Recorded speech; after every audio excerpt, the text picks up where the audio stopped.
so much of the time when I go out like in my wheelchair, I feel like people aren't seeing me as a person. I feel like people see me as a chair. And until very recently, I hadn't met anyone else who had my condition. And no, I've only met them like online through support groups. I would try to cover up my disability as much as I could. And I thought that by not wearing my hearing aids, even though that's disabling myself even more because the hearing aids are supposed to help me, I disabled myself because I didn't want someone to see that. I was afraid that them seeing that, they wouldn't want to have a relationship with me. They wouldn't be interested in me sexually. I do feel lonely. I don't know. Like I've been single for 2 years. We usually think of disability as some kind of physiological condition that limits the ability of people to function in society, to play the social roles that are typically expected of them. So disability would limit them in, say, their ability to work, or to be a student, or, in the case of what we're talking about, to be a lover or a partner. The result of the disability would be that they would be sexually and romantically impaired in some way.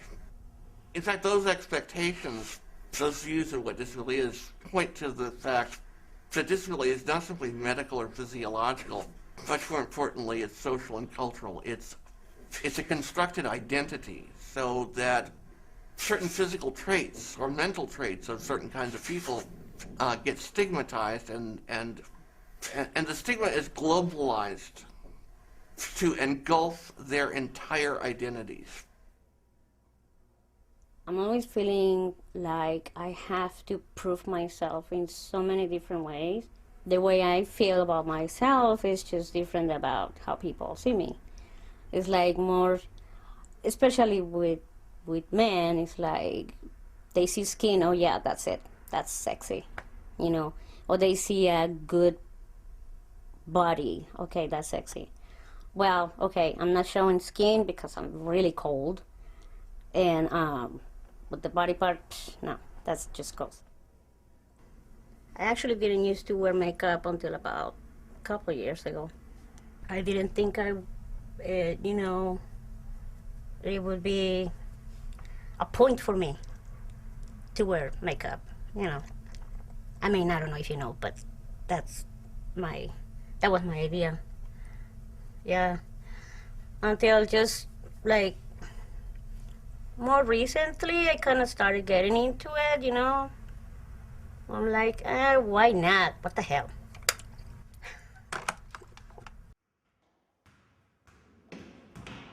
I actually studied disability rights and performing as a disabled person in college. I went to a very hippie college called the Evergreen State College in Olympia, Washington, and could create your own majors. And one of the things I watched was this documentary about disability and sexuality, and I remember just going, hey, you know what?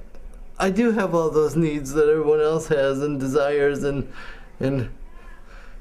it's okay to feel that way. You know, our symptoms and our disabilities are the things that people notice first about us, but they may in fact be the least interesting things about us. I was dating this girl for a while, and we had just had sex that day, and then afterwards she suggested we have sex in my wheelchair. The fact that it was her idea was awesome, and the reason that it is, beyond like the whole novelty of it, is that it's actually an ultimate act of acceptance. Instead of saying, I'm dating you and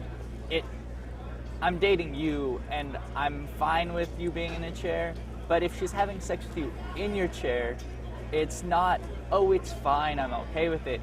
It's, I like it, accept it, and it's actually something that I'm interested in.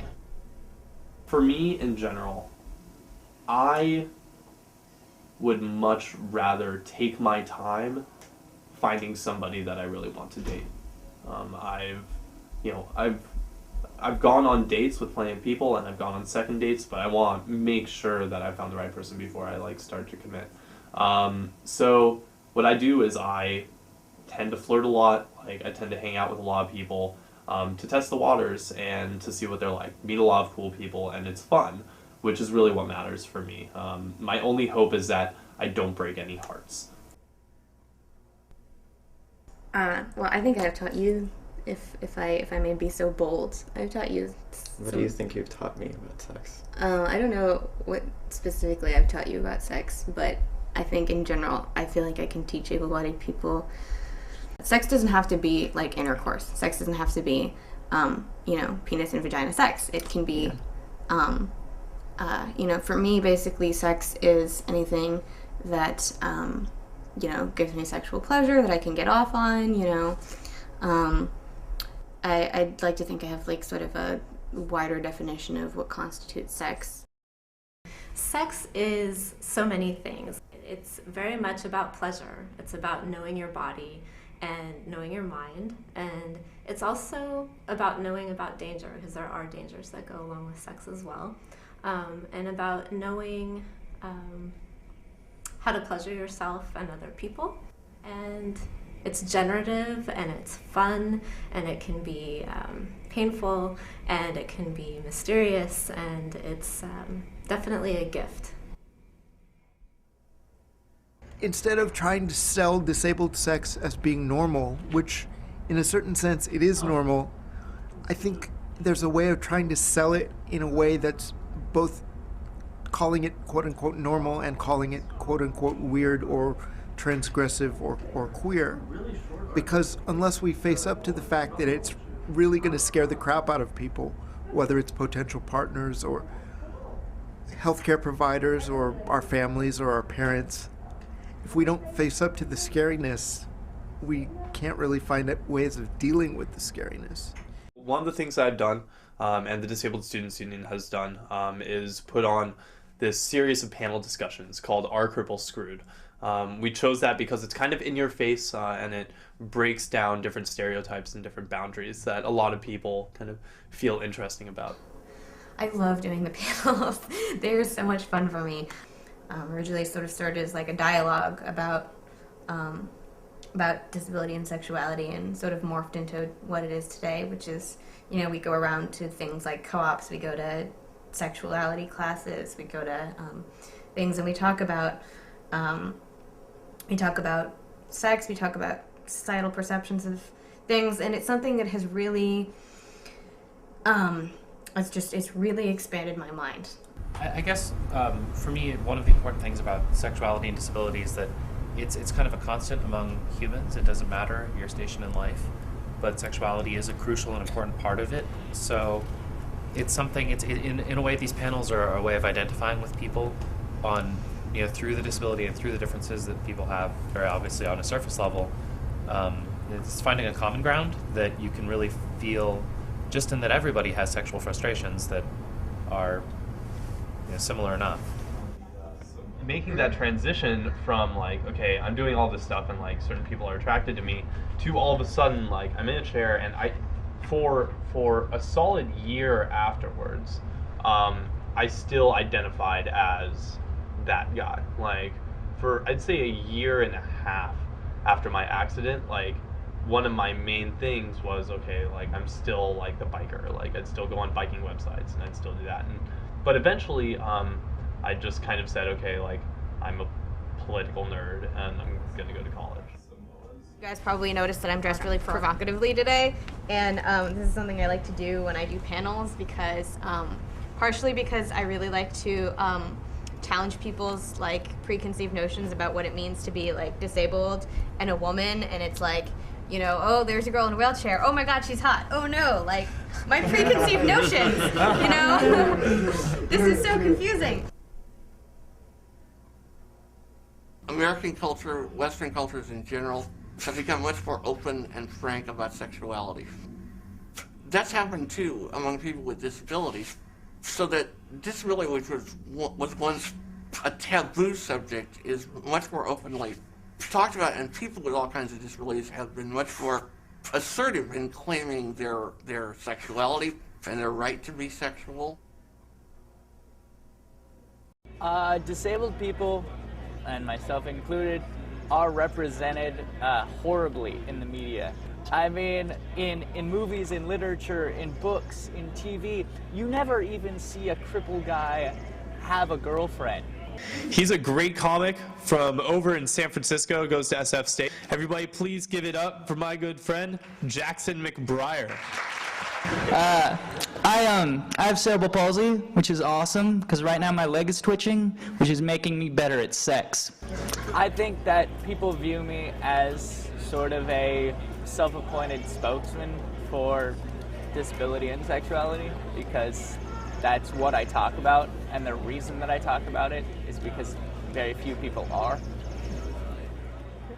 Until I see Stephen Hawking or some other famous crippled guy on the cover of some trashy romance novel, I'm still going to be forced to tell beautifully crafted dick jokes, because no one else is doing it. You know, I was drinking, and after 1 or 2 beers, I started to walk better. So I asked my doctor about it. It's like, well, Jackson, you have cerebral palsy. Anything that releases your muscles will help you walk better. Like 1 or 2 beers, an orgasm, or a joint. It's like, really, Doc? You mean I could get medicinal? Blowjobs? When I tell a joke, I try to make it, you know that it's from the heart. And you know that I have these, like, same needs and wants as other human beings. Getting to see disabled people as being sexual is part of like basically bringing them back into the human race and making them into like real people again. If I can help explode the paradigm that says that everything about me that isn't my body works and everything about me that is my body doesn't work, sex can explode that. Sex is desire, inspiration, life-changing. Touching, feeling, kissing. Intrigue, it's exploring unknowns, it's very emotional. Sex is surrender, sex is communion, sex is being alive.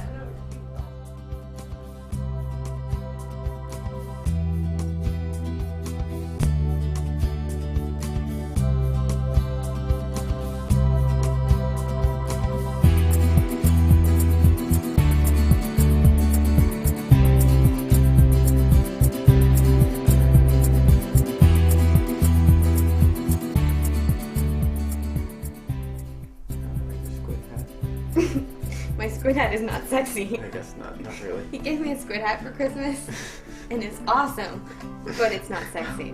It was out here a little while ago. Diamond purple. Yeah. I guess squids are vaguely phallic. Tentacles. Yeah, tentacles. That's not sexy. Yeah. Okay, can I like put weight on your shoulders? Oh god, oh god. Oh, I just need you. Oh, my face! Ow! I'm so sorry. Oh! You owe me. I think that's my time. Please go out and fuck the disabled. Good night, I'm Jackson McBrayer.